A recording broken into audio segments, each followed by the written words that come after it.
අපි කතා කරමින් ඉන්නේ කම්පියුටර් සිස්ටම් මොඩියුල් එකේ 5 වෙනි ලෙසන් එක කම්පියුටර් ප්‍රොසෙස් එකේ අභ්‍යන්තර ආකිටෙක්චර් එක ඕගනයිසේෂන් එක කම්පියුටර් ප්‍රොසෙස් එක ඇතුලේ මොනවද තියෙන්නේ ඒ කම්පියුටර් ප්‍රොසෙස් එක කොහොමද කම්පියුටර් මෙමරියේ තියෙන ඉන්ස්ට්‍රක්ෂන් අරන් ඒවා එක්සිකියුට් කරන්නේ ඉන්ස්ට්‍රක්ෂන් සෙට් ආකිටෙක්චර් කියලා අපි මේකට කියනවා ඒකේ තමයි අපි මේ ලෙසන් එකේ ඉන්නේ. ඒතර මේ ලෙසන් එක ඔබ කලින් කතා කළා මේ ලෙසන් එක ප්‍රධාන කොටස් තුනකට බෙදනවා අපි. ඒ තමයි කම්පියුටර් ප්‍රොසෙස් එක ගැන සාකච්ඡා කරන කොටස. ඒ වගේම කම්පියුටර් ප්‍රොසෙස් එක ඒ අදාළ data සහ ඉන්ස්ට්‍රක්ෂන් ගන්න මෙමරි එකෙන් මේන් මෙමරි එක නැත්නම් ප්‍රයිමරි මෙමරි එක කියන්නේ RAM එකෙන් ඒ මෙමරි එකේ RAM එක ගැන කතා කරන එක නෙමෙයි ඒ RAM එක ඇතුලේ data කොහොමද ස්ටෝර් වෙන්නේ ඒවා ඇඩ්‍රස් කරන්නේ කොහොමද ඒවා ෆෙච් කරන්නේ කොහොමද කියන ඒ ලොජිකල් යාන්ත්‍රණය සාකච්ඡා කිරීම තමයි මෙතනදී අපි මෙමරි කියලා අදහස් කරන්නේ මොකද අපිට RAM එක ගැන කතා කරන්න වෙනම පාඩමක් තියෙනවා volatile සහ storage ගැන කතා කරන්න non volatile කියලා එම නිසා RAM card ගැන කතා කරන්නේ volatile memory කියන 7 වෙනි පාඩමේ storage එක. ඒ කියන්නේ hard disk, CD, DVD ගැන කතා කරද්දී volatile සහ memory සහ storage කියන මාතෘකාව. දැන් මෙතනදී අපි memory කියලා කතා කරන්නේ නැත්නම් බලාපොරොත්තු වෙන්නේ RAM එකේ තියෙන memory එක access කරන්නේ කොහොමද කියන එක. logical addressing mechanism එක. ඒ වගේ. ඊළඟට මේ memory එකේ තියෙන instructions ගෙනල්ලා process එකට ගෙනල්ලා process එක ඇතුලේ execute වෙන්න ඕනේ. ඒ execute වෙද්දී ඕනම process එකක අභ්‍යන්තර architecture එකත් එක්ක instruction set එකේ format එක instruction set architecture ගැලපෙන්න ඕනේ. ඒතර මෙන්න මේ කොටස් තුන තමයි අපි සාකච්ඡා කරන්නේ. එයින් අපි දැන් process එක සාකච්ඡා කරමින් ඉන්නේ. ඒ process එකේ අපි කලින් submissions වල computer microprocessor එක ඇතුලේ තියෙන component ලෙස arithmetic logical unit එක, control unit එක සහ registers කියන ප්‍රධාන components තුන සාකච්ඡා කරා ඊට පස්සේ කම්පියුටර් ප්‍රොසෙසර් එක සහ RAM එක මෙමරි එකත් ඒ වගේම කම්පියුටර් ප්‍රොසෙසර් එක සහ ස්ටෝරේජ් ඉන්පුට් අවුට්පුට් ඩිවයිස් සහ data transmit වෙන බස් සිස්ටම් එක ගැන කතා කළා ඊළඟට ඊට වැදගත් දේ මෙමරි එකේ නැත්නම් RAM එකේ තියෙන data සහ instruction කම්පියුටරේ ප්‍රොසෙසර් එක ඇතුළට ගන්න ක්‍රියාවලිය fetch ඊට පස්සේ ඒක decode කරලා ඒකේ instruction එකේ opcode එක සහ operand වෙන් කරලා ඊට පස්සේ ඒ opcode එක control unit එක හරහා execute කරවලා arithmetic logical unit එකෙන් අදාළ data arithmetic calculation කරලා ඒව ආපහු RAM එකට store කරන මේ CPU cycle එක නැත්නම් fetch decode සහ execute store කියන ඒ steps ටික අපි සාකච්ඡා කරා. දැන් මේ step වල අපිට හම්බෙන වැදගත්ම දෙයක් තමයි data සහ instruction. ඒතර මේ data සහ instruction නැත්නම් අපි කියන opcode එක සහ operand. මේ opcode එක සහ operand කියන මේ instruction එක RAM එකේ ඉඳන් process එකට ගේනවා. ඒතකොට process එක ඇතුලේ ඔක තැන් තැන් වල ගමන් කරනවා. ඒ ගමන් කරවද්දී මේ instruction සහ data අපි store කරන storage elements තියෙනවා. මේ storage elements වලට තමයි අපි කියන්නේ registers කියලා. ඒතර fetch decode execute store cycle එකේදී අපිට විවිධ registers හම්බ වෙනවා. Program counter, memory address register, memory data register, instruction register, general purpose register, accumulator, status නැත්නම් flag register. අපි පොඩ්ඩක් කතා කරමු මේ එක් එක් register එක කොයි විදියටද fetch decode execute cycle එකේදී අපිට වැදගත් වෙන්නේ කියලා. එතකොට අපි ඉස්සෙල්ලාම පළවෙනි register එකට ගත්තාම ඔයගොල්ලෝ දන්නවා මේකට අපි PC කියලා කියනවා, program counter කියනවා, නැත්නම් instruction pointer කියලා කියනවා.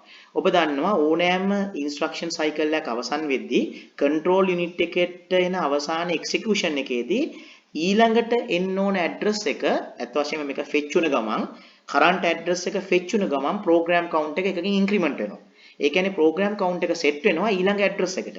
එහෙනම් කවුරු හරි යවුවොත් program count එකේ මොකද්ද තියෙන්නේ කියලා හරි සරලයි the address of the next instruction to be fetched. ඊළඟට fetch කරන්න ඕන instruction එකේ address එක තමයි මේකේ තියෙන්නේ. current instruction එක fetch වුණාට පස්සේ program count එකේ address එක එකකින් increment වෙනවා. මොකද usually flag එකක් ඔක වුන් නැත්නම් ඒ කියන්නේ conditional branching එකක්.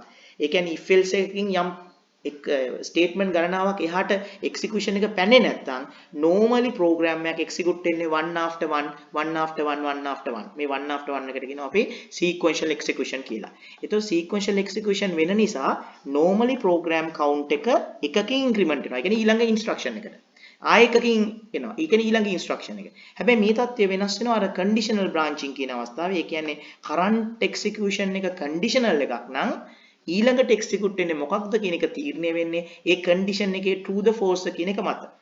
එතකොට අපි ඉස්සරහට කතා කරනවා ඔබට පේනවා මෙතන flag register නැත්නම් status register කියලා. ඒ flag register එකේ නැත්නම් status register එකේ තිබෙන flag එක true the false කියන එක මත තමයි තීරණය වෙන්නේ program count එකේ ඊළඟ address එක. ඒතර normally එහෙම conditional execution එකක් නැතුව normal execution instruction set එකක් execute වෙගෙන යද්දී PC එකේ හැමතිස්සෙම එකකින් වැඩි වෙනවා. ඒ කියන්නේ ඊළඟ instruction එකට point වෙනවා. කෙසේ වෙතත් PC එක නැත්නම් program count එක තමයි ඊළඟ instruction එකේ address එක store වෙන පළවෙනිම තැන. ඊළඟ memory address register එකේ තියෙන්නේ ඒකමයි. මොකද අපි CPU cycle එක ආරම්භ වෙන්නේ program count එකේ තියෙන next instruction එකේ address එක memory address register එකට transfer කරනවා. ඒතර memory address register එකේ තියෙන්නේ මොකක්ද?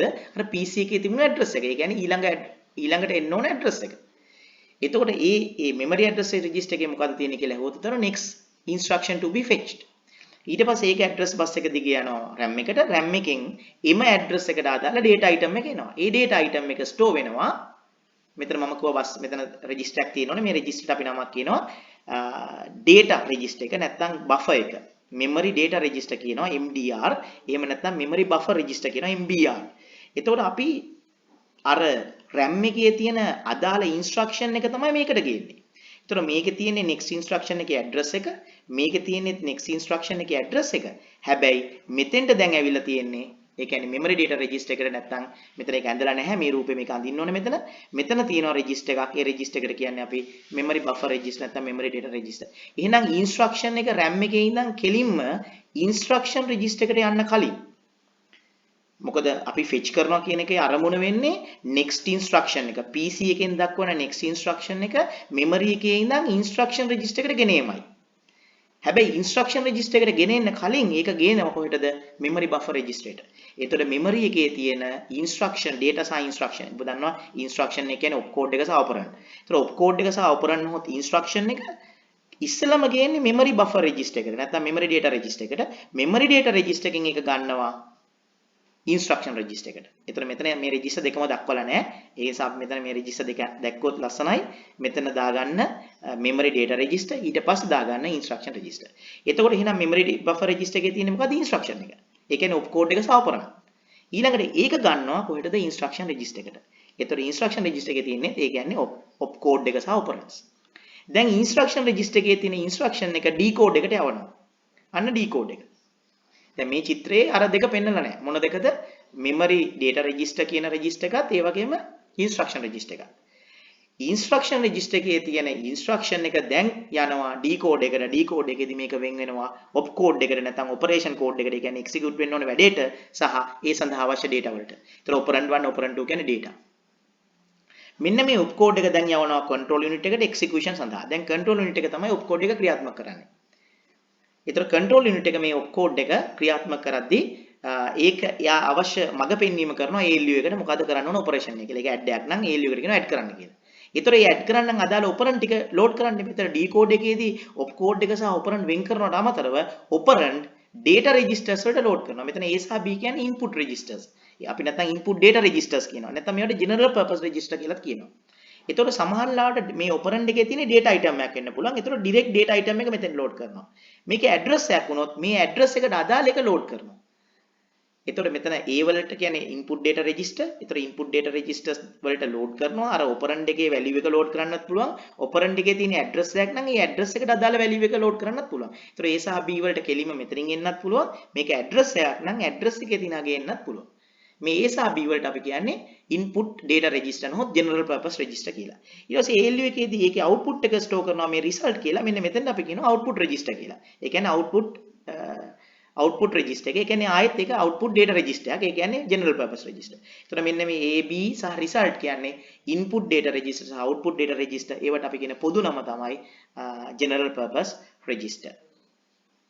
ඊළඟට මේකේ දක්වලා නැති මේ ALU එක හා සම්පාත වෙන ALU එක හා සම්බන්ධ වෙන තව රෙජිස්ටර් එකක් තියෙනවා. අපි ඒකට කියනවා accumulator කියලා. ඒ තමයි සමහර ගණිත සමීකරණවල සමීකරණයේ intermediate result. ඒ කියන්නේ A ධන B ට එකතු කරලා ඒකේ උත්තරේ C ට එකතු කරන්න ඕන. එතකොට A ධන B වල ඒ ලැබෙන අතරමැදි උත්තරේ වෙන තැනක තියන්න ඕන. අන්නේ intermediate result වෙන තැනක තියලා ආයෙ ප්‍රොජෙන්ට් ගන්නවා නම් ඒ නැවත ප්‍රොජෙන්ට් ගැනීම සඳහා intermediate result store කරන මේ register එකට කියනවා අපි accumulator කියලා. ඊළඟට ඔබ දන්නවා arithmetic logical unit එකේ execute වෙන arithmetic operation විතරක් නෙමෙයි. ගොඩාක් program අපි ලියද්දී conditional branching තියෙනවා. ඒ කියන්නේ if else තියෙනවා. ඒ if else අනුව ඔබට කලින් කොහොමම program count එක නිකම්ම increment වෙන්නේ sequential execution වලට. හැබැයි සමහර ලාවට මෙතන if else මත program count එකේ next instruction එක ගොඩාක් දුර තියෙන instruction එකකට මාරු වෙන්න පුළුවන්. if නම් මෙහෙමයි else නම් මෙහෙමයි කියලා එක් instruction මෙතන වෙනස් වෙන්න පුළුවන්. ඒතකොට මෙන්න මේ conditional branching වලදී current operation එකේ execution එක අනුව ඒ output එක true the false ද කියන flag එක අපි කියනවා conditional code එක. ඒ conditional code එක store කරනවා register එක. ඒ register එකට අපි කියනවා status register නොහොත් flag register කියලා. ඒතකොට මේකේ අර conditional branching විතරක් නෙමෙයි.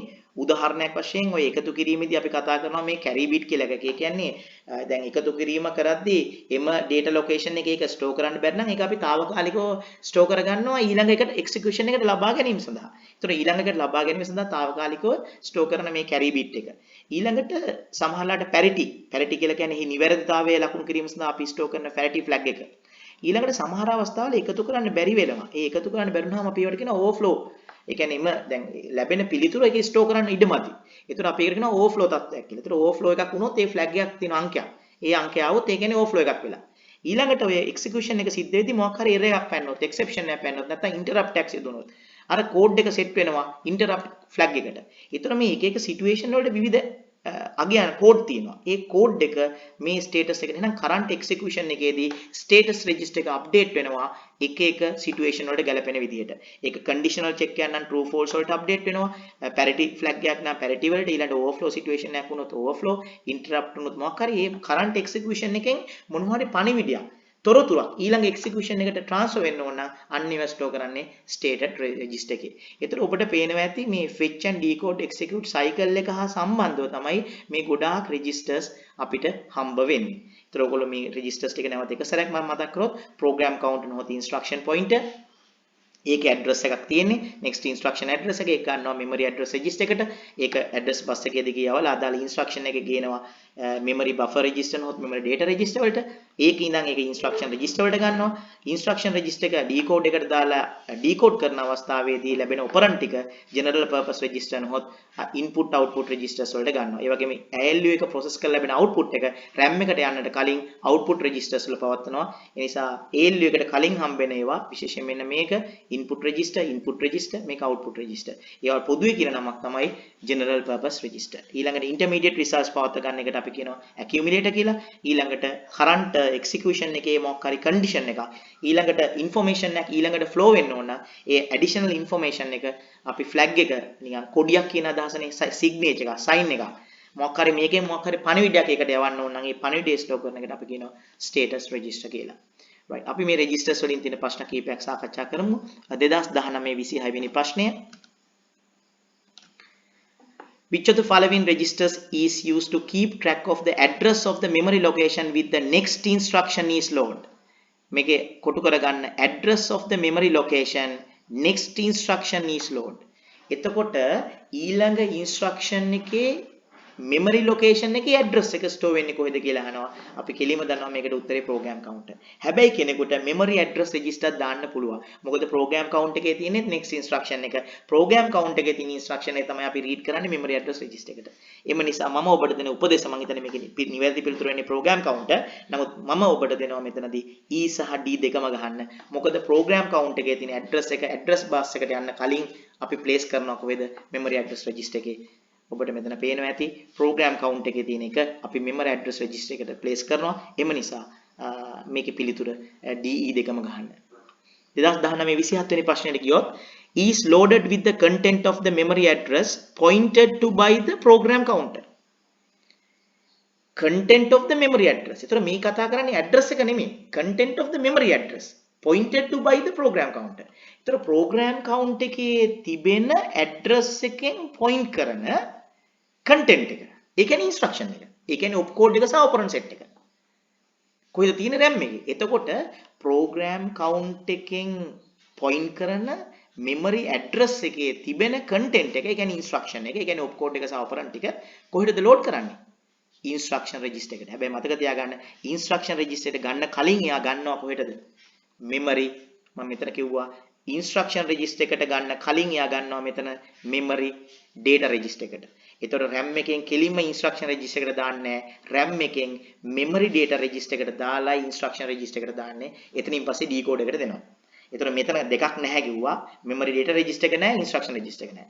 ඒතකොට මෙතන අහන්නේ අදාළ instruction එක කොහෙටද ගන්නෙ කියලා පැහැදිලි. instruction එක load කරන්නේ කොහෙටද? instruction register එකට. හැබැයි මේ ප්‍රශ්නේ පොඩි වැරද්දක් තියෙනවා. before fetching the instruction නෙමෙයි මේක after fetching විය යුතුයි.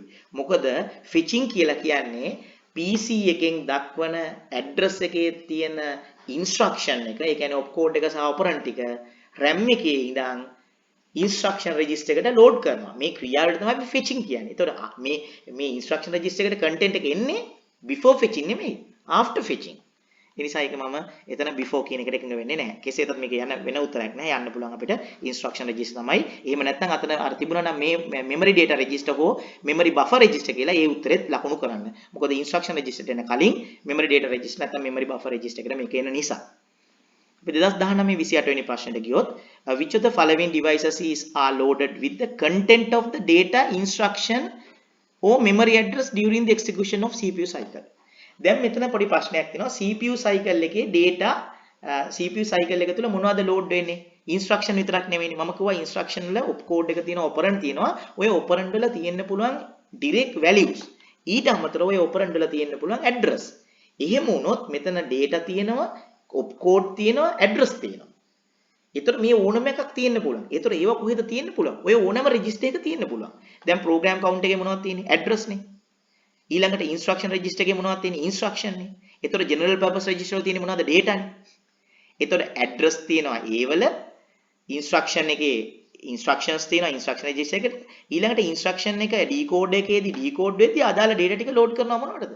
general purpose register වලට. එම නිසා මේක හරි ලොකු උත්තරයක්. data instruction දැන් program count එකේ තියෙන address එක. instruction register එකේ තියෙන instruction එක. instruction එක ඇතුලේ අනිවාර්යෙන් data තියෙන්න පුළුවන්. ඒක address තියෙනත් පුළුවන්. මොකද instruction එක හැදෙන්නේ opcode එකයි operand වලින්. operand කියන්නේ data item වෙන්නත් පුළුවන්, address item වෙන්නත් පුළුවන්. general purpose වල data තියෙනවා. input output registers නේ. එතකොට මේකේ A හරි C හරි E හරි. කොහොමත් control unit එක කියන්නේ යමක් කරන තැනක් මිසක් processing element එකක් මිසක් register element එකක් නෙමෙයි. ඒතර data storing ක්‍රියාවලිය B වල සිද්ධ වෙන්නේ නැහැ. නිසා B කොහොමත් වැරදි. control unit එකත් ALU එකත් කවදාකවත් data store කරන්නේ නැහැ. ඒවා කරන්නේ data process කරන එක. registers තමයි data store කරන්නේ. එතකොට මේකේ උත්තර පැහැදිලි ACE. හැබැයි cache memory එකත් හරි. මොකද RAM එකේ ඉඳන් data directly හැම විටම registers වලට එන්නේ නැහැ. නිතර execute කරන commands අපි RAM එකේ තියෙනව වෙනුවට cache එකේ තියෙනවා. ඒතර අපිට cache එකේ cache memory කියන්නේ process එක ඇතුලේ තියෙන memory SRAM එක. මේ cache එකේ යමක් තියෙනවා නම් අපිට RAM එකෙන් ගන්න ඕනේ නැහැ. එම නිසා දැන් cache එකේ data තියෙන්න පුළුවන්, instruction තියෙන්න පුළුවන්, address තියෙන්න පුළුවන්. ඉතින් එම නිසා මේකෙදි D උත්තරේ උත්තරයක් විදිහට ගන්න පුළුවන්. නමුත් මම ඔයාලට හිතනවා මේක ඉතාම හොඳ උත්තර තමයි A C E. ඒතකොට උත්තර තුනම තියෙන අවස්ථාව cache memory නොගියා කියලා ගැටලුවක් කරගන්න එපා. 2019 29 වෙනි ප්‍රශ්නට අපි ගියොත් which of the following devices is partially visible to users and loaded with the content of the data pointed to the arithmetic logical unit. Data pointed to the arithmetic logical unit. දැන් arithmetic logical unit එකට යවීම සඳහා මොකද to the arithmetic ALU to the ALU data pointed to the ALU. ඒතකොට ALU එකට අවශ්‍ය data ඔබට මම මෙතන කිව්වා දැන් ALU එකට අවශ්‍ය data ටික අර operand වලින් direct ගන්නත් පුළුවන්, RAM එකෙන් address නම් address විදිහට load කරන්නත් පුළුවන්. කොහෙද මේ load කරන්නේ? input data registers වලට. මේ input data registers වලට output data registers කියන පොදු නමක් තියෙනවා. මොකක්ද මේ පොදු නම? general purpose registers. එම නිසා මේකේ ALU එකට යවන data ALU එකට යවන්න කලින් පවත්ත ගන්න කොහෙද කියලා අහුවොත් input data registers වල.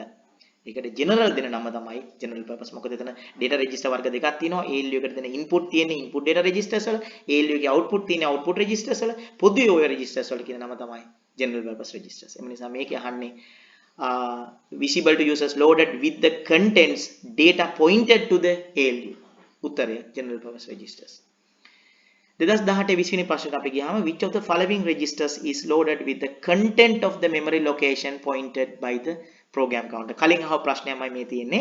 program count එකෙන් පෙන්නන memory location එකේ content එක කොහෙටද load කරන්නේ? ඒතර program count එකේ තියෙන address එක කියන්නේ next instruction address එක. ඒක දෙනවා memory address register එකට. ඒකෙන් address bus එක දිගේ ගිහිල්ලා RAM එකේ තියෙන අදාළ instruction එක. එහෙම නැත්නම් අදාළ data item එක අපි ගේනවා කොහෙටද ගේන්නේ? memory buffer register එකට. නැත්නම් memory data register එකට. එතනින් ඒක දානවා කොහෙටද? input register වලට. එම නිසා මේ ප්‍රශ්නයේදී මම instruction register තමයි base answer ලෙස ගන්නෙ. නමුත් memory data register තියෙන නිසා මම ඒකත් ගන්නවා. මොකද instruction register එකට යවන්න කලින් ඒක place කරනවා කොහෙද? memory data registers වල. නිවැරදිම පිළිතුර C. නමුත් ඔබ B ගන්න වඩා හොඳයි කියලා හිතෙනවා. 2017 33 වෙනි ප්‍රශ්නයට අපි ගියොත් registers which are partially visible to users and used to hold conditional codes. අන්න conditional codes. මේ conditional codes කියලා කියන්නේ if else. ඒ කියන්නේ branching. දැන් මොකක් හරි සිදුවීමක් වුණා. හරි මේක මෙහෙම වුණොත් if මෙහෙමනම්. එහෙම නැත්නම් අපි කියමු interrupt එකක් වුණා, exception එකක් වුණා. එහෙම නැත්නම් overflow situation එකක් වුණා. මොකක් හරි unexpected දෙයක් වුණා. ඒතකොට මොකක් හරි සංඥාවක් අපි ඊළඟ එකට යවන්න ඕනේ. සංඥාව වලට අපි කියන්නේ flag කියලා. ඒතකොට ඒක store කරන register එකට කියන්නේ flag register කියලා. ඉතින් මේකේ status register තියෙනවනේ අපි ඔයගොල්ලෝම කියන තව නමක් කොහොම status register. නැත්නම් අපි කියනවා conditional code register. මේ වචන ඕනමයක් අපිට පාවිච්චි කරන්න පුළුවන්. එම නිසා වඩා හොඳයි අපි MCQ උත්තරයක් ගන්න නිසා flags කියන වචනේත් පාවිච්චි කරන්න බීත් හරි status register එකක් ගන්න. අනිත් ඒවා කිසිම අදාළත්වයක් නැහැ මේ කතාවට. මේ කතාවේදී flag කියන වචනේ අපිට සම්බන්ධයි. මොකද flag එක කියන්නේ code එක. ඒක store කරන register එක නිසා අපි කියනවා flag register කියලා. ඒකටම කියනවා යනවා ආසන වශයෙන් නිවැරදි status register කියලා. ඉතින් අපි මේ කතා කරේ මූලික වශයෙන්ම මේ fetch decode cycle එකේදී අපිට හම්බෙන registers types ටික.